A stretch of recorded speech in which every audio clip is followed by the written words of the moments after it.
penghargaan luar biasa, dipasangkan sesuatu yang akan saya ingat terus, bahwa saya pernah ada di dalam sebuah komunitas Kembang Tanjung.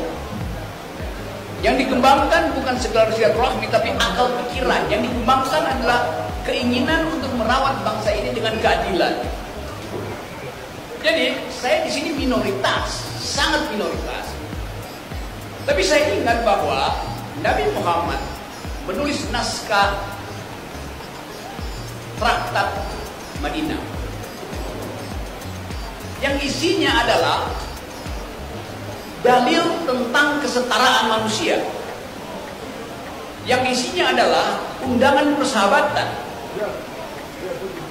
Jadi sangat kontekstual yang diterangkan tadi oleh teman-teman, bahwa kita masuk dalam upaya untuk merefleksikan gaya berpikir, gaya batin, gaya politik dari Nabi Muhammad.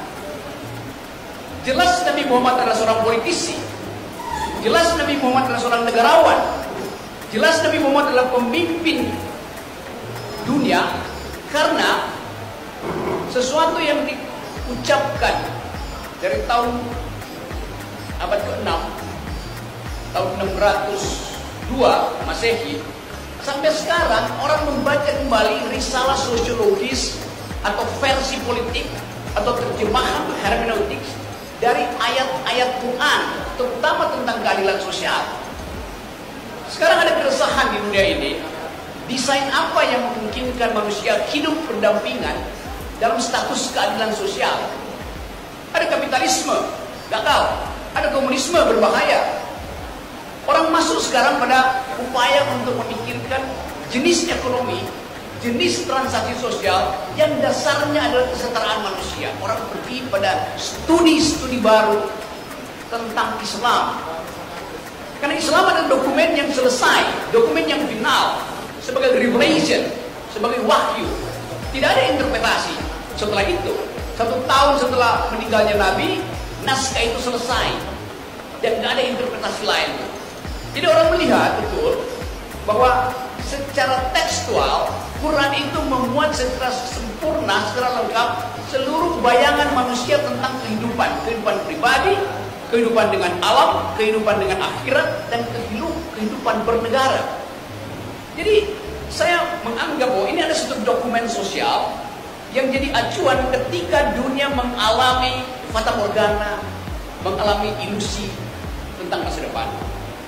Itu yang memungkinkan. Saya belajar filsafat Islam cukup lama, 5-6 tahun, dan sekarang masih baca. Tapi yang unik pada kita adalah kalau kita mau refleksi tentang apa sebetulnya nilai kepemimpinan leadership dari Nabi Muhammad. Apa leadershipnya? Fakta pertama adalah kepemimpinan beliau terus menjadi model dari sepertiga umat manusia. Banyak sekali itu. Kalau sekarang 9 miliar, ada 3 miliar orang secara statistik yang menganggap bahwa desain keadilan sosial ada pada Islam. Kita punya Pancasila, tapi itu adalah kesepakatan kewarganegaraan yang interpretasinya masih macam-macam itu. Jadi saya senang di sini karena kita mampu untuk mengucapkan kembali dalil-dalil itu. Dalil pertama yang saya tahu, dan saya kira bagian yang paling penting tadi adalah perintah untuk berjihad. Berjihad artinya mengucapkan kebaikan dan menyelenggarakan kebaikan. Berjihad artinya menghalangi keburukan dan mengupayakan tidak bertambahnya kejahatan. Itu pengertian saya. Tetapi negara sering menganggap jihad artinya kekerasan. Jadi negara buta huruf terhadap interpretasi sosiologis, interpretasi perdamaian yang diajarkan di dalam kitab suci Al-Quran. Saya membaca banyak verses itu. Kita sekarang ada di dalam upaya untuk memahami bagaimana mungkin kitab itu diturunkan pada seseorang yang buta huruf. Bagaimana mungkin kitab itu diajarkan dan diterima oleh sepertiga bangsa manusia. Artinya ada sesuatu yang sakral dan ada sesuatu yang masuk akal di dalam uraian-uraian tekstual Quran. Nah, bagian yang masuk akal ini yang bisa kita persoalkan. Mempersoalkan artinya membaca secara serius supaya kita bisa ambil saripati keadilan, saripati kebenaran, dan saripati kejujuran. Tadi di meja itu saya sendirian mendengarkan bapak-bapak bicara pakai bahasa Aceh. Saya nggak ngerti bahasa Aceh, tapi saya mengerti bahasa tubuh dari 6 orang yang sedang bicara di depan saya. Bahasa tubuh kejujuran, bahasa tubuh keberanian, bahasa tubuh kebenaran. Itu dalil kepemimpinan yang seharusnya. Jujur, benar, berani.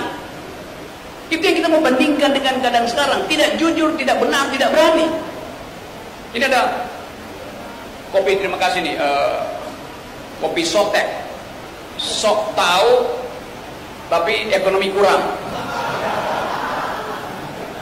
Gak apa-apa, tapi enak kopinya. Kalau keadaan sekarang namanya sotok.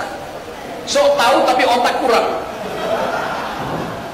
Ada pemimpin yang sok tahu tapi otak kurang. Akibatnya kita berutang. Akibatnya lingkungan rusak. Akibatnya keakraban sosial berhenti itu. Karena ada seseorang yang punya modal sotok. Sok tahu tapi otak kurang.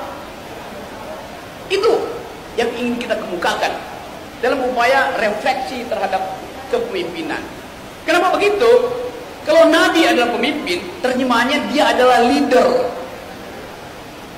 Seorang leader akan menuntun umatnya, warganya, pergi pada harapan. Itu namanya leader. Ada wahyu di depan yang kita upayakan diselenggarakan oleh seorang pemimpin. Di dalam sistem bernegara, wahyunya namanya konstitusi. Tetapi justru konstitusi itu yang sekarang sedang dipermainkan oleh seseorang untuk memperpanjang kekuasaannya. Jadi dari awal kita lihat bahwa kalau dia leader, dia paham bahwa tuntunan itu harus menghasilkan harapan. Kalau sekarang kepemimpinan politik kita nggak ada harapan.